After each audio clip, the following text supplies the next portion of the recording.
habíamos estado conversando en la conferencia anterior, aun cuando hicimos una disgregación, porque me fui por otro lado al iniciar la conferencia, porque tenía algunas personas invitadas que yo quería que vieran el conflicto por el cual me habían consultado. Porque era sorprendente. Yo venía hablando de la necesidad que tiene el niño de reconocimiento. Y la necesidad de reconocimiento quiere decir estímulo en mi cuerpo que me haga sentir que yo soy y existo. El reconocimiento que hacemos de alguien es un estímulo procedente de otro ser vivo que le haga sentir a esa persona que él está y que él existe. Es el ser y el existir lo indispensable para el individuo. Lo indispensable. El que no sabe que es y existe, bueno, o termina en un hospital de enfermos mentales graves,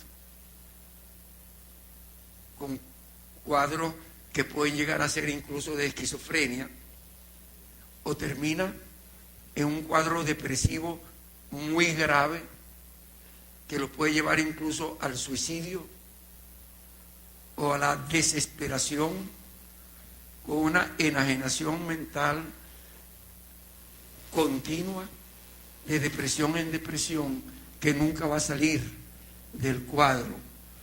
Y cuando digo que nunca va a salir del cuadro, es porque yo pienso que nunca va a salir del cuadro. Porque para salir de ese cuadro necesita nacer de nuevo. Y necesita nacer de nuevo porque quien lo llevó al cuadro es precisamente la persona de la cual nació. Repito, lo que me va a permitir tener vida, vivir en lo psicológico y en lo físico, va a ser el reconocimiento. El reconocimiento se va a dar en mí como una expresión de ser tomado en cuenta. Yo lo había dicho de otro modo distinto en otras conferencias anteriores. Yo le decía que amor quiere decir a, no, y mor, muerte, no muerte. Y no muerte significa vida. Pero decía que eso era igual al reconocimiento. Ser reconocido me va a dar vida y es un sinónimo de amor. Fíjense que dije un sinónimo de amor, porque lo que llamamos amor en el mundo no es amor, es un sinónimo, o como yo lo he dicho en otras oportunidades, es una parodia de amor. De tal manera que el recibir amor que me da vida tiene un significado más profundo, más intenso y más realista. Cuando digo realista, me siento un poquito confundido yo, porque quiero decir más realista cuando realmente es menos realista. Me confundí cuando lo dije. Quise decir más realista, pero me confundí. En mi mente traduje, porque va a decir Luisito, Más realista cuando es más irrealista. Nuestra verdadera esencia es lo menos realista que ustedes se pueden imaginar. Nuestro verdadero yo no es realista, no es real. Nosotros no somos la imagen que proyectamos en el espejo. Nosotros somos espíritu, en principio. Y siendo espíritu, no nos vemos. Y si no nos vemos, es como no ser real. No somos tocables. Y si no somos tocables, es como no ser real. Eso me hace pensar en un filósofo. Qué sé yo desde cuándo escuché yo eso. Me imagino cuando estaba en la escuela. Que él decía, pienso, luego existo. Y eso lo escuchaba yo cuando estaba en la escuela, porque yo formaba un grupo con amigos míos de la misma edad, de segundo, tercero, cuarto grado, en donde nos reuníamos, éramos como 4 o 5, a estudiar cosas de la mente. Y estudiamos cosas de la mente, y lo que estudiábamos eran libros o de metafísica o de filosofía. No teníamos un concepto real. Y todavía yo, a mi edad, hace muy poco tiempo, comencé a tener un concepto real. Lo tenía desde hace tiempo, pero no me atrevía a decirlo. Porque no me atrevía a enfrentarme con la realidad que no es real. Yo me comencé a enfrentar con esa realidad que a mi juicio no es real cuando comencé dentro de mi mente a filosofar que la vida es un sueño, que es una irrealidad, que nosotros estamos en el mundo dormidos.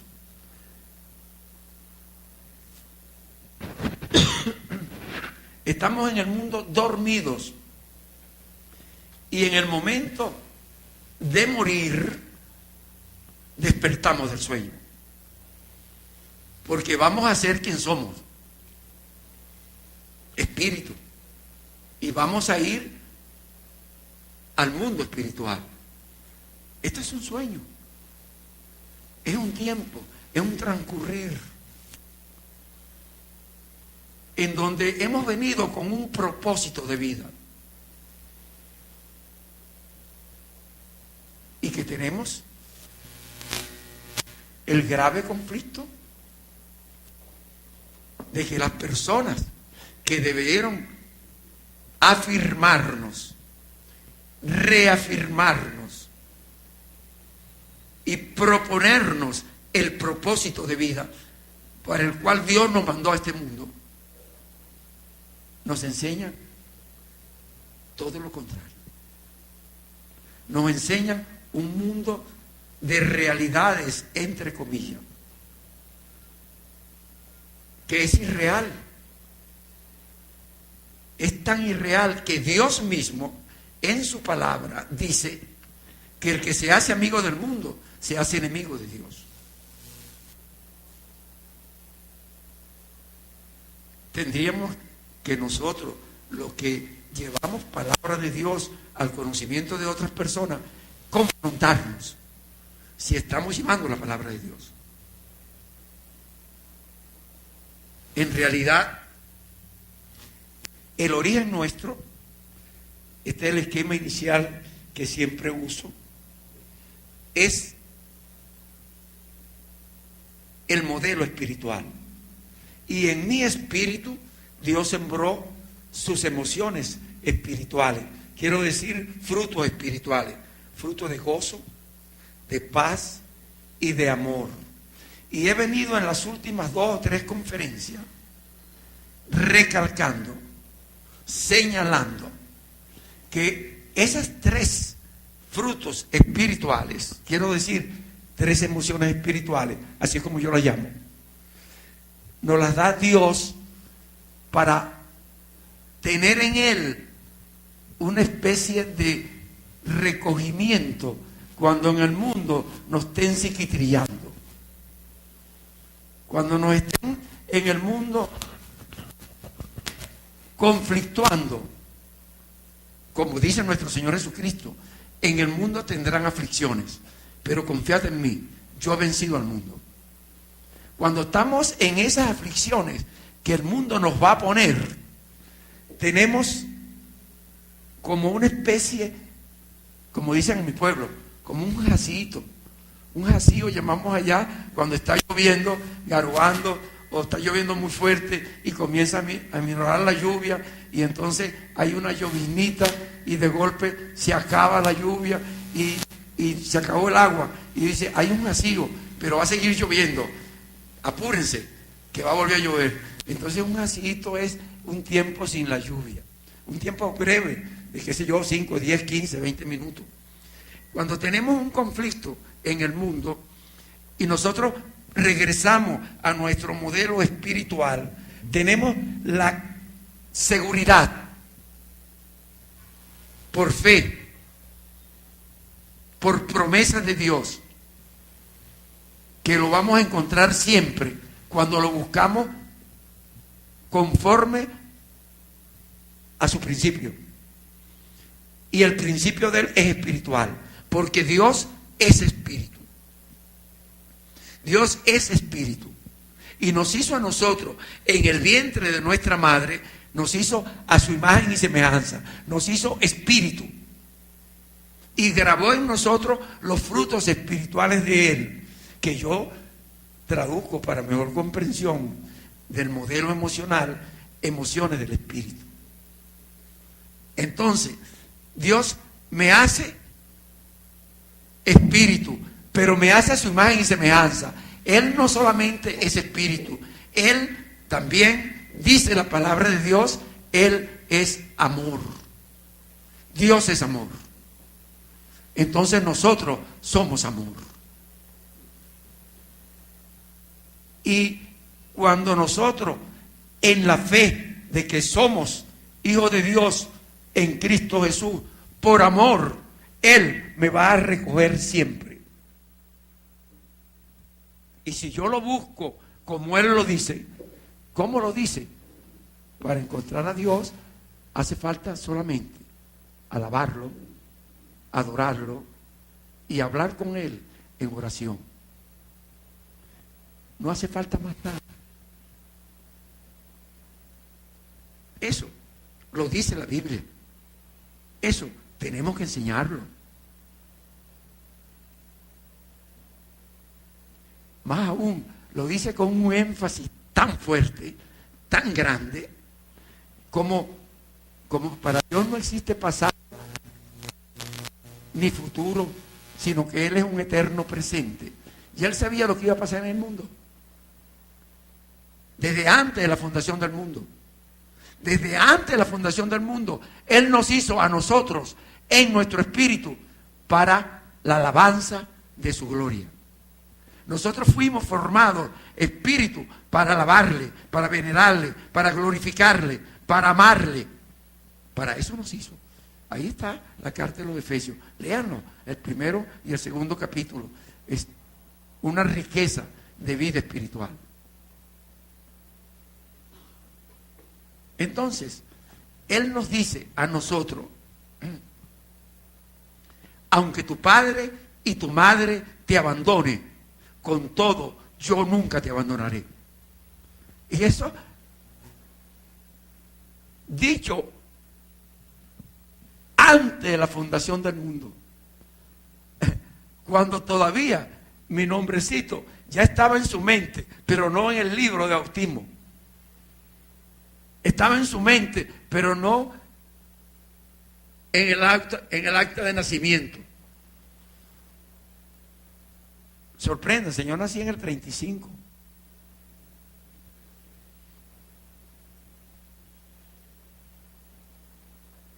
Pero es ahora que me atrevo a decir lo que desde el año 74 yo venía maquinando. Pero no me atrevía. Entonces resulta que mi pobre mamaita, pobrecita, dice Dios, dice la palabra de Dios, dice la Biblia, y la Biblia es la palabra de Dios. En el Evangelio de Juan dice en el capítulo 1, en el principio era el verbo era con Dios y el verbo era Dios. Y dice, agrega algo más, y el verbo se hizo carne. La palabra de Dios se hizo carne en nuestro Señor Jesucristo. Se hizo hombre en nuestro Señor Jesucristo. Y nació para venir a pagar el precio de nuestros pecados. Sencillamente por amor, ágape, sin esperar nada de nosotros. Señores, sin esperar nada. Señores, sin esperar nada. Nada es nada. Él vino a morir por nosotros. Y Él lo dijo de una manera diáfana. Yo no he venido para ser servido. Yo vine para servir. Y sirvió con el máximo del sacrificio, que es muriendo en la cruz del Calvario por el perdón de nuestro pecado. Y el perdón de nuestros pecados, dice la palabra de Dios, es por fe y no por obra, para que nadie se gloríe. Toda gloria y toda honra es de Dios. Y en el momento que Cristo murió en la cruz del Calvario, en ese momento, en ese preciso momento, el velo del templo se rasgó. Y el velo del templo se rasgó con una significación simbólica muy grande.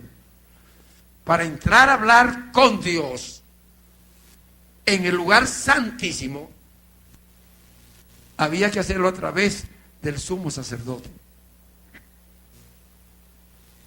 del sumo pastor de aquel tiempo. Pero él, para entrar al lugar santísimo, tenía que amarrarse una cabullita en el tobillo, por si acaso tenía algún pecado. Porque si tenía algún pecado estando adentro, se iba a morir. Y había que alarlo por la cabulla. Porque nadie podía estar en la presencia de Dios en pecado. Nadie puede estar en la presencia de Dios en pecado. Por eso es bien clara, bien diáfano. La salvación es por fe. Por la fe en el sacrificio de nuestro Señor Jesucristo, pagando por nosotros. Y no por obra de hombre, para que nadie se gloríe. Y nadie, señores, es nadie. Cuando yo le digo que nadie es nadie, es porque la Biblia dice que bueno no hay ni uno, que todos se han apartado. Y si hay uno que es bueno, si hay uno que no se ha apartado, está llamando embustero a Dios. Porque Dios dice en su palabra que bueno no hay ni uno, que todos se han apartado. Y por eso Dios vino a pagar por nosotros el precio de nuestro pecado. Esto es bien importante. Entonces,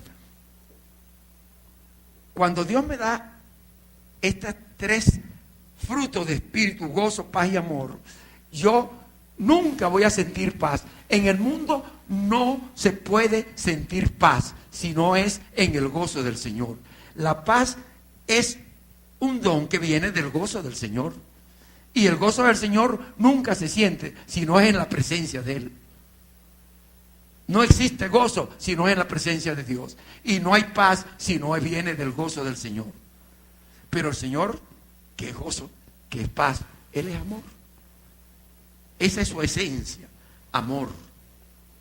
Entonces, nosotros que somos amor, entramos aquí a ser formados en nuestro cuerpo, en el útero de mamaita linda. Y ahí Dios me va a dar en la sangre que baña la placenta todo cuanto yo necesito para transformar 2 mediacélulas en un bebé. Primero en un embrioncito, después en un fetico y después en un bebé lindo y bello, como nace todo el mundo. ¿Te han visto un bebé feo? No hay un bebé feo. Y si lo ves feo, agárralo, pégatelo, piel a piel, para que sienta la ternura, el amor de Dios.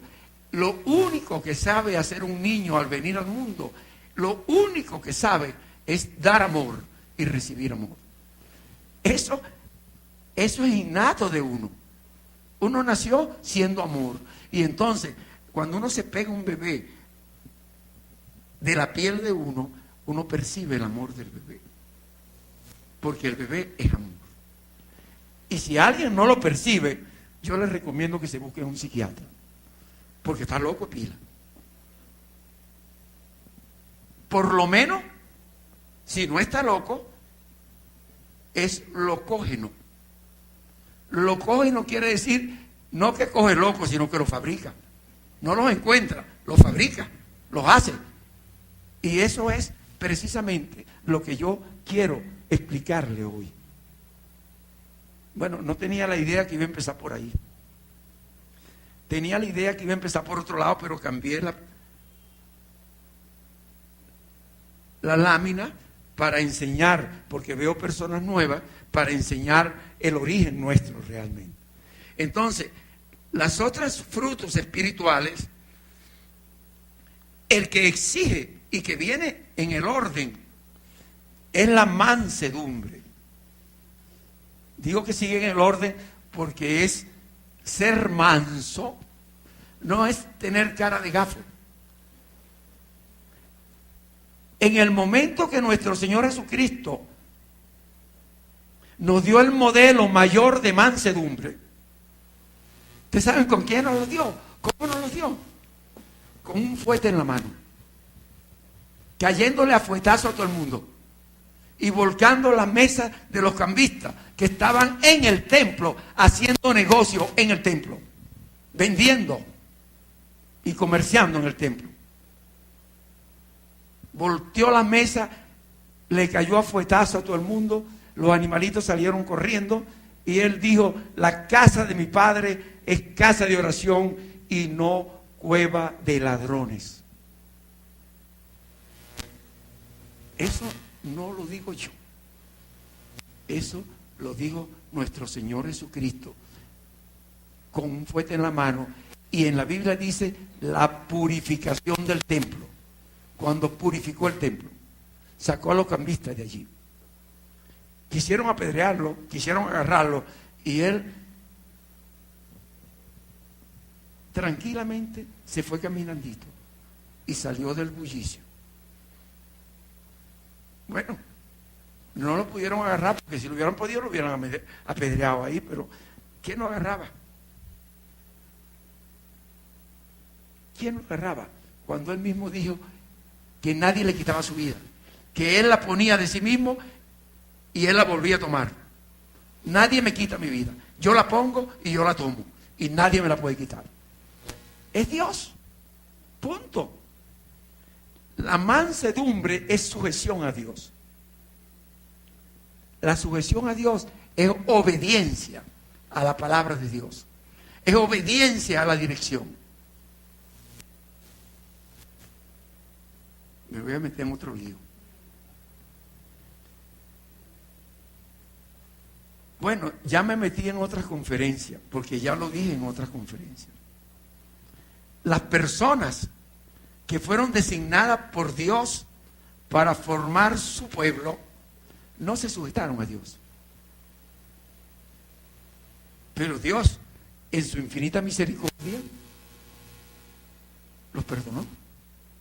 El primero que no se sujetó a Dios fue el pobre Adán. Vendió su primogenitura por una fruta que yo no sé cuál era. Pero Dios le dijo que del fruto de ese árbol no podía comer. Y él le vendió la primogenitura a su mujercita linda, a Evita Bella. Evita lo convenció para que comiera. Y él comió. Y cuando Dios lo llama para reclamarle, ¿dónde estás, Adán? Estaba escondido. ¿Por qué te escondes? Porque estoy desnudo. ¿Y quién te dijo que estabas desnudo? ¿Cómo sabes que estabas desnudo?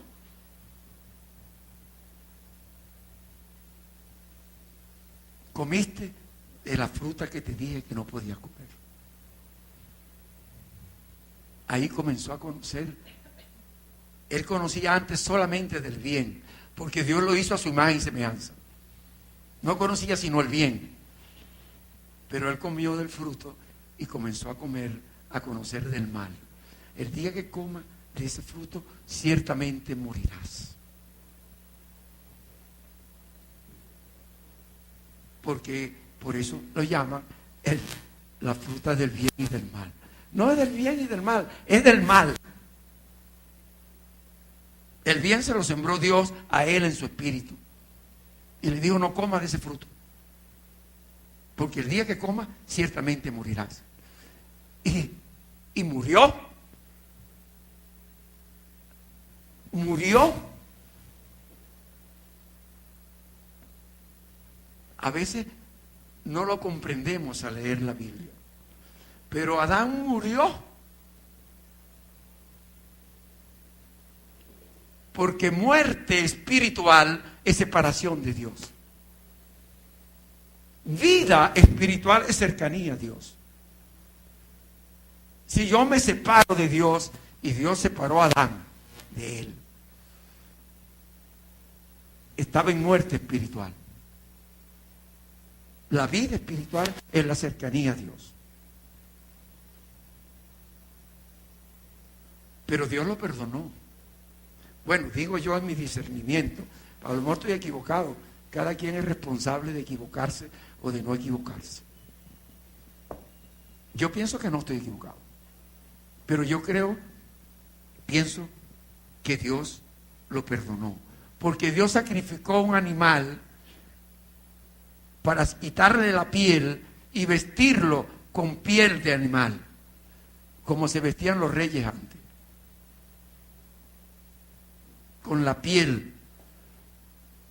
Y entonces Dios le puso, lo vistió con piel y lo sacó del Edén. Fueran a vivir como ellos quisieron vivir. Señores,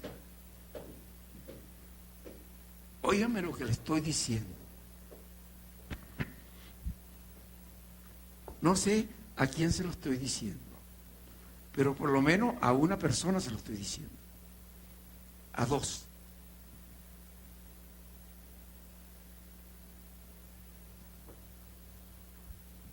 Dios lo vistió y lo sacó de su presencia.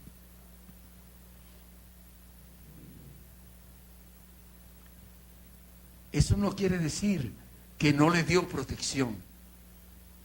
Él los perdonó, pero tenían que vivir las consecuencias.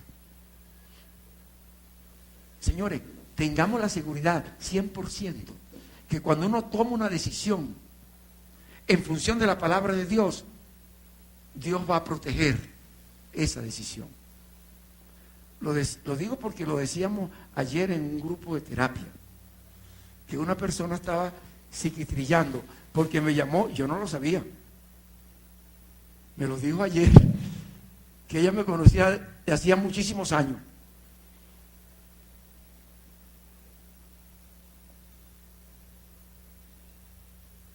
Y que por lo menos aquí hay una persona, por lo menos estoy viendo una persona que estaba en el grupo de ayer. Levanten la mano que estaba en el grupo de ayer. Allá está una persona. Por aquí no sé si hay otra. Pero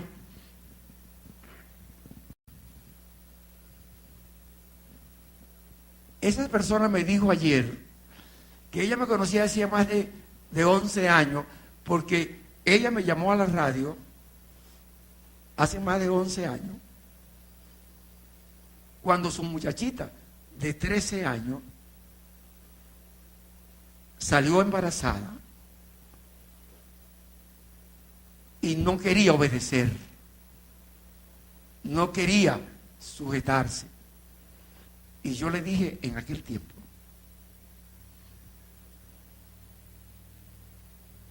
que debería echarla fuera. Eso puede parecer muy duro, pero la Biblia dice que el que no disciplina aborrece.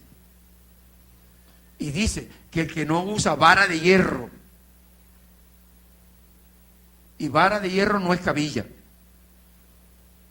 Vara es la palabra dicha en forma inflexible, firme, que no se dobla. Vara de hierro. El que no usa vara de hierro llorará lágrimas de sangre. Ahora, ella fue a buscar una ayuda. Tiene una nieta de 10 años y una hija que sigue en las mismas condiciones. ¿Qué tal? Y ella no quiere que la hija se vaya. Ella dice en el grupo que ella se hace la gafa para que la hija no se dé cuenta de que ella sabe que anda por allí de piel en piel. Después le digo por qué dije de piel en piel. No vayan a creer mal. Es de piel en piel. No vayan a creer mal. 10 años después, ahora tiene 24, anda de piel en piel. Y él quiere justificarse porque estudia y trabaja. Yo le digo, lo más importante del mundo es estudiar y trabajar. ¿Acaso nosotros vinimos a este mundo a estudiar y a trabajar? Esto es bien importante. Bueno, yo no sé por qué le estoy contando eso, porque yo no vine a decirle eso. Yo vine a decir otra cosa. Lo que sí es que ella no se sujetó en aquel tiempo y ahora viene a pedir ayuda porque ella ha estado oyendo los programas, ha escuchado las conferencias, por lo menos en internet y en el YouTube. Y está temblando porque sabe que lo que le viene con la nieta es, como dicen en mi pueblo, ¿cómo que dicen en mi pueblo? Yo no me acuerdo. Enea con burundanga. Lo que viene. Yo no sé qué quieren decir allá con eso, pero es candanga. 10 años. Y ella me ha escuchado en muchas conferencias que a los 9 años aparece la característica sexual primaria en la mujer y en el hombre. Y que la característica sexual primaria de la mujer es el deseo de ser penetrada y ser fecundada. Y que la característica sexual primaria del hombre es el deseo de penetrar y fecundar. Cógeme ese trompo en la uña. ¿Y ahora qué hago? Me dieron ganas de decirle que fuera a la Edad Media a preguntarle a los reyes que iban de allá de España y de Inglaterra, que iban a las cruzadas, que cuando se iban de cruzada le ponían a la reina un cinturón de castidad. Un cinturón de castidad era algo así como un protector que le ponen a los que juegan catcher, béisbol, para que no le estropeen los genitales. Las pelotas se pegan muy fuerte allí. Es como un hierro que tenía agujereado como un colador. Bueno, esto se lo iba a quitar el rey, que se llevó la llave cuando él regresara de la cruzada. Las malas lenguas dicen que alguien inventó otras llaves. Pero bueno, como siempre dice el rajero. No sé, yo no estaba en ese tiempo vivo. Lo que sí sé es que mansedumbre es sujeción a la palabra. Cuando Abraham, que es el padre de la fe, no se sujetó a la palabra. Señores, por favor, no me metan en lío con nadie. No le cuenten este chisme a nadie. Dejen que la gente lo lea solo en el YouTube. Cuando Abraham, que es el padre de la fe, Dios le dijo que iba a formar de su hijo con Sara una nación poderosa, abundante, como la arena del mar. Sara se rió porque no creyó que ella, siendo una vieja, pudiera tener hijos. Cuando ya no tenía lo que es normal en la mujer que puede salir embarazada, que es la regla. Ella no creyó que ella, siendo vieja, podía tener hijos. Se rió y Dios le dice: ¿por qué te ríes? Y ella le dice a Dios: yo no me estoy riendo.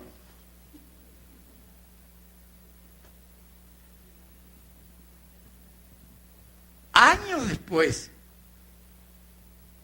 Sarita le dice a Abrahamcito: mira, yo estoy muy vieja, acércate a la esclava egipcia para que nos dé hijos, para tener hijos en ella. Abraham, que era el padre de la fe, pero que también era hombre, con fe, pero con hormonas, se acercó a Sarita. Perdón, a Sarita no, a Agar. Y nació Ismaelito. Cuando Ismaelito ya tenía unos 14 años, 15 años, no sé cuánto, nació el hijo de la promesa, Isaac. Y comenzaron a echarle broma, la esclava e Ismaelito.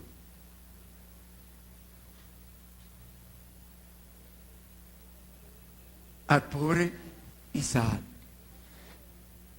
Y viene Sara y le dice a Abraham: me saca de la casa a esa mujer y a su hijo. Pero Abraham, que amaba a su hijo, ese era su hijo, no sería hijo de ella, pero era hijo de él, no quería soltarlo, no quería sacarlo. Y Dios le dice a Abraham: déjalo que se vaya, que yo lo voy a proteger y voy a hacer de él una nación muy numerosa y muy rica y de muchos reyes. Yo no sé si fue bueno, si fue malo, porque uno no sabe nunca nada. Uno sabe el presente, uno no sabe el futuro, pero Dios sí sabe todo. Pero yo no sé si fue bueno o si fue malo. Hizo una nación numerosa, de muchos reyes y muy rica, pero ahora están como temblando por la riqueza, porque quieren ir a quitarle la riqueza. Esa riqueza se la dio Dios.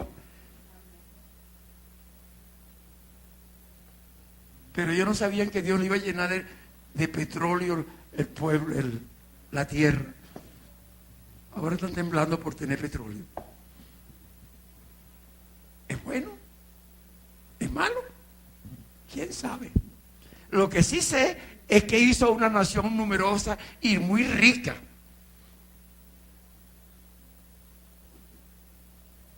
Pero el hijo de la promesa era Isaac.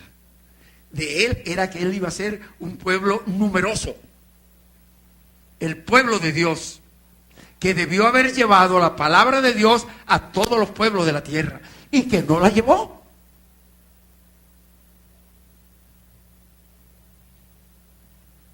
Eso no lo digo yo, eso lo dice la Biblia, todos los profetas. Ahí está escrito.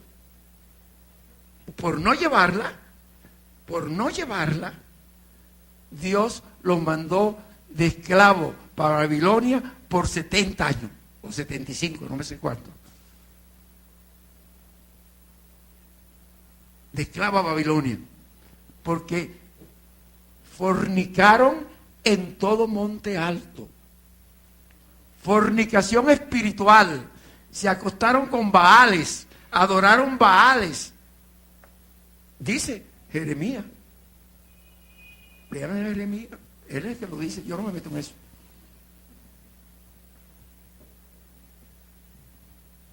Fornicación espiritual. De esa fornicación, la Biblia dice que de los tales no entran al reino de Dios. A menos que se arrepientan, porque Dios perdona todo.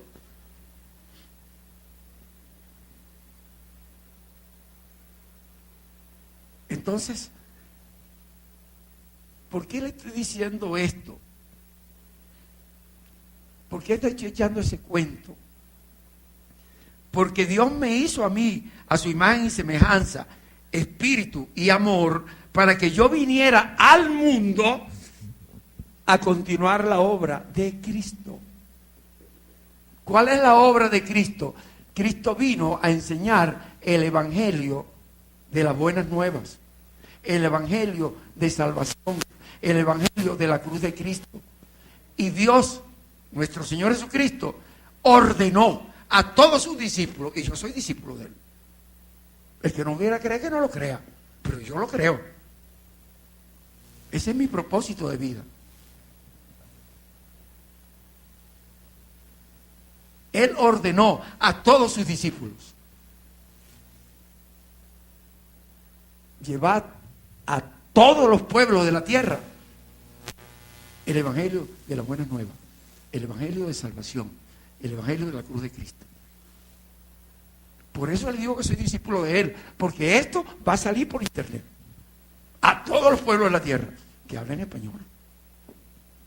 Y al que no hable español, que aprenda. Por lo menos que aprenda a hablar oriental, o maracucho, o gocho, o del llano. No importa, venezolano. Es importante entenderlo. Cristo dijo a sus discípulos: llevad el evangelio a todos los pueblos de la tierra. Eso es continuar su obra, porque él iba a morir en la cruz del Calvario. Él sabía que se iba, pero nos enseñó diciéndonos que él no vino para ser servido, sino que él vino para servir. Y servir quiere decir tener benignidad con las personas que se están perdiendo, tener misericordia con las personas que se están perdiendo, tener piedad con las personas que se están perdiendo, ser humilde, no echándosela de gran cacao, sino que sujetándose a la palabra de Dios en mansedumbre, llevar el evangelio de salvación, de perdón de Dios, enseñarle a todo el mundo que Dios lo quiere perdonar, que Dios es un Dios de perdón, que Dios es un Dios de misericordia, que Dios es un Dios de benignidad, que Dios es un Dios de piedad, un Dios de piedad, de misericordia, de benignidad, de amor. Y amor quiere decir no, y muerte, no muerte espiritual. Señores, muerte espiritual.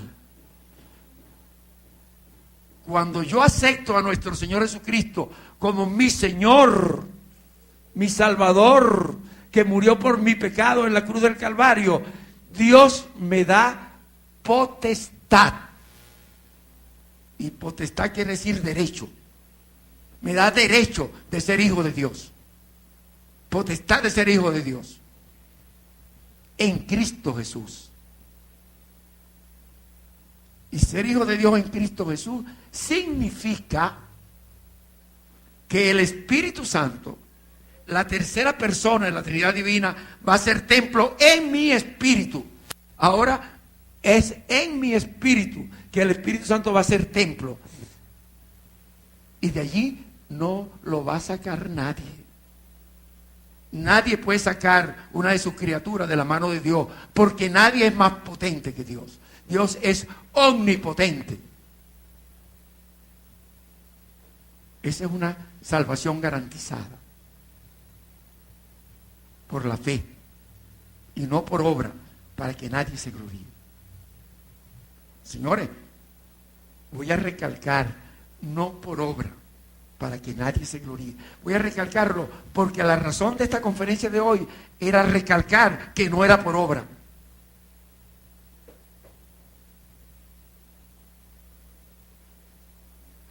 Es importante entenderlo. Y cuando el Espíritu Santo hace templo en el espíritu de un cristiano, le está dando vida. Y como es un templo para la eternidad, le está dando vida y vida por una eternidad. Eso quiere decir vida en abundancia. Abundancia quiere decir por toda una eternidad. Cuando el Espíritu Santo hace templo en el espíritu de un cristiano, le está dando vida por una eternidad. Eso quiere decir que el pecado no tiene poder de muerte sobre él. Vida por una eternidad. Pero el propósito de la vida de un cristiano es llevar el evangelio de salvación a los que no lo conocen. ¿Por qué no lo conocen? Porque fueron formados en la impiedad del mundo. Fueron formados en la impiedad del mundo desde el vientre de la madre. Fueron formados en la impiedad del mundo por la naturaleza adánica. Naturaleza adánica. La impiedad adánica. Naturaleza adánica. Que se formó desde el vientre de la madre. Desde quiere decir, señores, yo he oído a muchos predicadores diciendo que ya en el vientre el niño era impío. Señores, si eso fuera verdad, me está diciendo que Dios formó una impiedad. Dios no forma impureza. Dios no crea impureza. Dios es puro. No va a creer, no va a formar pecado ni maldades. Él ni tienta a nadie, ni nadie lo tienta a él. Él es puro. Él no crea impiedad. El impío es apartado desde, y desde quiere decir desde, después de. No quiere decir dentro de, quiere decir después de, desde. Es importante entenderlo, que el impío no se formó en el vientre, se formó desde el vientre, al salir del vientre. Y esto es bien importante. En el vientre, Dios está dándome protección.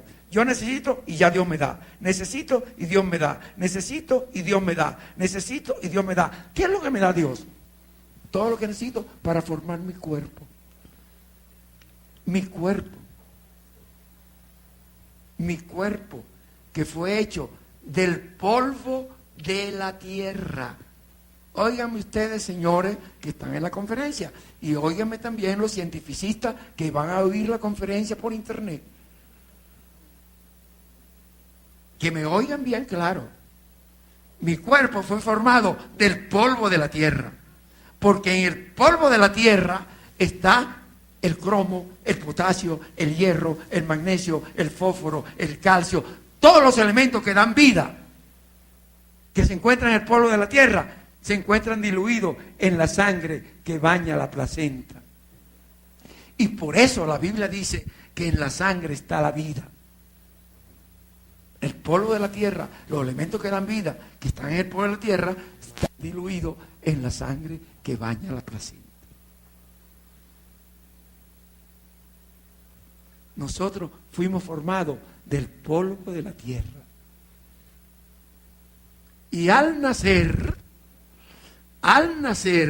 Dios nos va a poner en las manos de nuestros papaitos lindos nuestra mamadita bella, desde el vientre.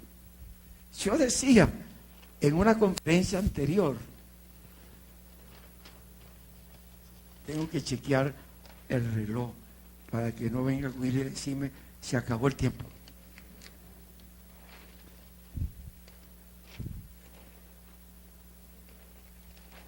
Yo decía en una conferencia anterior,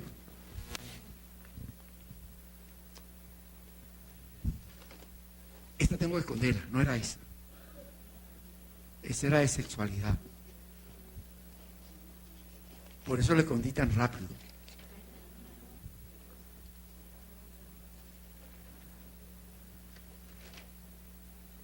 Bueno, en una conferencia anterior, cuando nacíamos, yo decía que estando en el vientre estábamos en una relación simbiótica, en una simbiosis natural, donde Dios me daba a mí todo lo que yo necesitaba a través de la sangre de mamadita linda. Era una relación con Dios permanente, ahí, presente, en la presencia de Él. Digo en la presencia de Él porque la Biblia lo dice. Tú viste mis ojos en el vientre de mi madre, los ojos de mi embrión te vieron, tú tejiste mis entrañas en el vientre de mi madre. Había una relación personal de Dios con nosotros en el vientre. Era una simbiosis natural. Pero al nacer es obligante que se forme una simbiosis fisiológica. Una simbiosis fisiológica quiere decir que el niño necesita que le den todo lo que le daba Dios en el vientre. Todo, señores, todo necesita recibirlo porque él por sí solo no puede tenerlo. Él necesita una madre continente. Una madre continente llamo yo, que le da continencia emocional, protección emocional. Y esa madre necesita estar presente desde el momento mismo de nacer, en el instante de nacer. Lo que pasa es que la ciencia ha evolucionado de tal manera que ahora no hacemos lo que tendríamos que haber hecho. Que el niño al nacer debe ser colocado no al lado de la mamá, por Dios. Yo lo he enseñado 50,000 veces. Yo soy obstetra desde el año Ungú.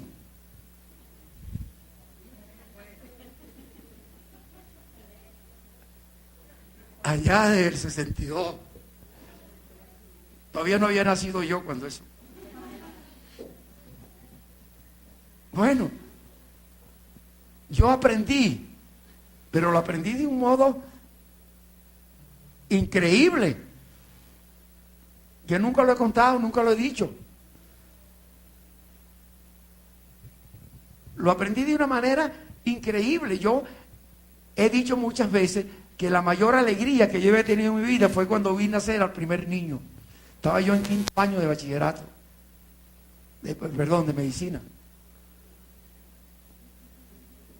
Cuando entré en la maternidad por primera vez, que yo vi el primer parto, estaba yo en 5º año de medicina, yo dije, yo me quedé como extasiado, que después volví a tener esa misma experiencia, bueno, no la misma, más fuerte, pero parecida, cuando hice el cursillo de cristiandad por allá en el año 68. Ya era médico, ya era obstetra. Y yo hice el cursillo, el movimiento de cursillo de la Iglesia Católica.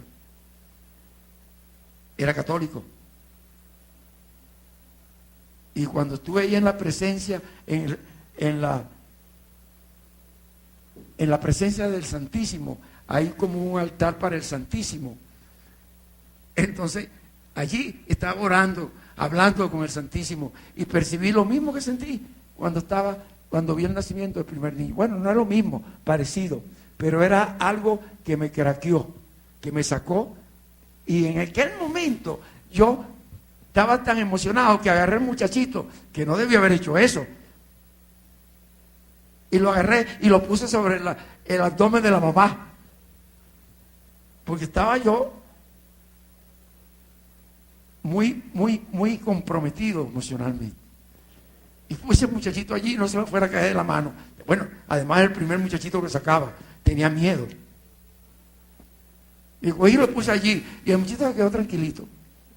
Y yo nunca llegué a pensar eso. Muchos años después fue que yo, viendo, dije, el niño necesita estar cercano a la piel de la mamá. Mucho tiempo después. Y entonces yo lo hacía de rutina. Cuando atendía un parto, mandaba a poner un muchachito allí en el abdomen para que se quietara. Porque que salen moviéndose, Algunos pegando gritos, otros pobrecitos medio atolondrados porque están saliendo de un sitio para salir a otro sitio. Pobrecito. Pero le estoy diciendo que en unas conferencias anteriores, en este mes pasado, no, antepasado, yo pude comprender y modificar una comprensión que había hecho de hacía muchos años. Hacía muchos años yo decía que la provisión de la hija se aprendía o se daba alrededor de los 3 años y medio. Pero en una conferencia anterior